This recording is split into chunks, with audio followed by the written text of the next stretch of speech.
Hi everybody, welcome to Sophie's Tales channel.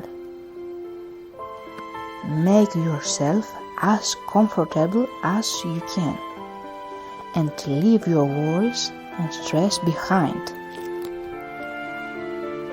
This time is to relax. Take breaths and feel the tension leave your body. Close your eyes and dream the story I am about to tell you.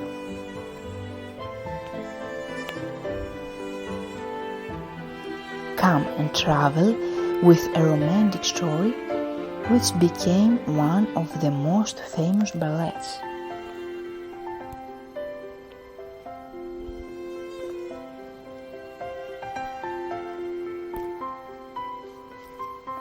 Sleeping Beauty.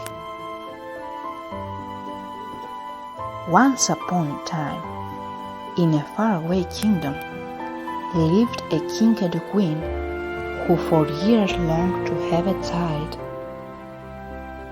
Until one day, the queen gave birth to a beautiful baby girl. There was a big celebration in the palace, and the king invited 6 good fairies to baptize their only daughter. Her name would be Aurora. The first gave her beauty, the second melodic voice, the third kindness, the fourth intelligence, and the fifth politeness. Sixth in line was the good fairy Lilac, who had the greatest power of all.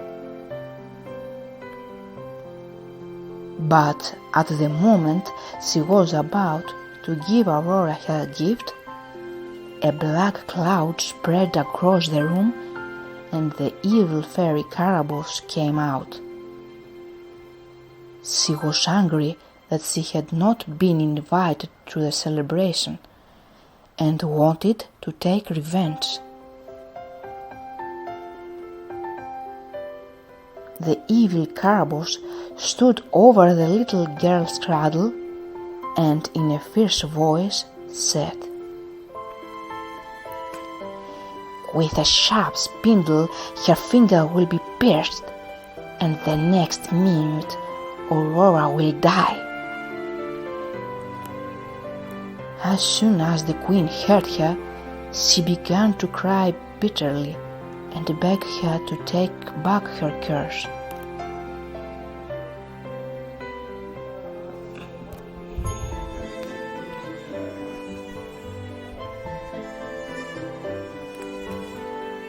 But Carabosse, without looking behind her, disappeared in the black cloud.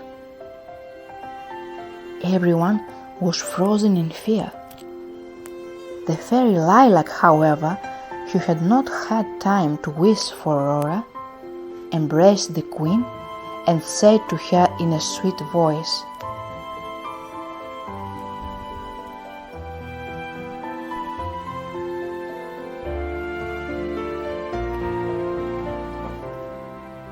"Have no fear. I can't break the curse of Carabosse, but I can change it. Aurora will be pierced by a spindle, but she will not die. She will sleep for 100 years and will be awakened by the kiss of a handsome prince." Years had passed since that day. Princess Aurora had become a cute girl with all the virtues her godmothers had given her. The king had ordered all the spindles in the kingdom to be thrown away and made a law that whoever hid a spine in the house would go to prison. But one day, when Aurora was walking around the palace, she found a small room and went in. She then saw an old woman weaving with a spindle. The poor thing, for years she could not hear, so she hadn't learned the king's ban. The princess didn't know anything about the curse of carabaos. So, since she had never seen a spindle in her life, she took it in her hands full of curiosity. But as soon as she touched it, she pricked her finger and immediately fell into a deep sleep. When the king and queen learned what had happened, they were inconsolable. After all these years, they had believed that their daughter was no longer in danger. With tears in their eyes, they laid Aurora on an old gold bed and immediately sent a message to the fairy Lilac to come and help them. It wasn't long before the good fairy appeared in a pink cloud. She was driving her crystal chariot, pulled by a huge smiling dragon. The good fairy raised her magic wand, and immediately everyone in the palace started yawning. The king, the queen, and the courtiers fell asleep immediately. Animals and birds were marbled. The leaves on the trees stopped moving. Even water and fire were left untouched.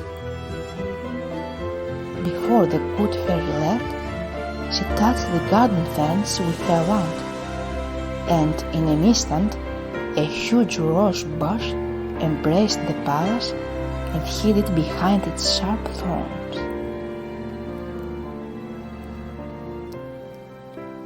100 years have passed since then, without anything disturbing the sleeping kingdom. Until one day, a handsome prince named Florimund felt to go hunting nearby. When he reached the palace fence, he was surprised to see the wild rose bush move aside and make way for him to the gate. The prince entered the palace and saw everywhere sleeping people. The courtiers were also slumped on the floor, on the benches, on the tables, and snoring loudly. The cooks had fallen asleep over the pots. In the throne room, the king and queen were fast asleep among their dogs and cats.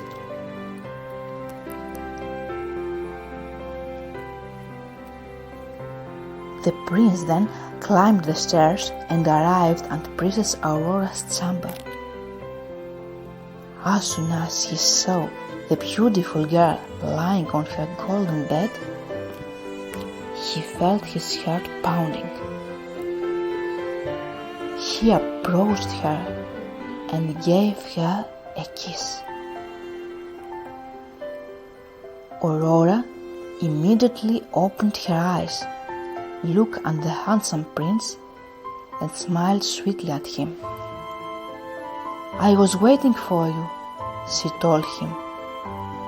"I saw you in my dreams." The two youths, hand in hand, went down to the throne room. In their passage, everyone woke up in the palace. When they reached the king and queen, Prince Florimund made a deep bow and said to them, "Your Majesties, I ask for the hand of your daughter." They accepted with joy, and the king immediately ordered a brilliant celebration to be prepared for his daughter's wedding. The wedding took place in a few days. Prince Florimund and Princess Aurora were beaming with happiness, and suddenly 6 beautiful little clouds appeared above the palace. The good fairies had sent them to wish their beloved girl. The first sent a golden cloud, the second a light blue one, the third a silver one, the fourth a red one. The fifth was white. The most beautiful of all was a pink cloud scented by the fairy lilac.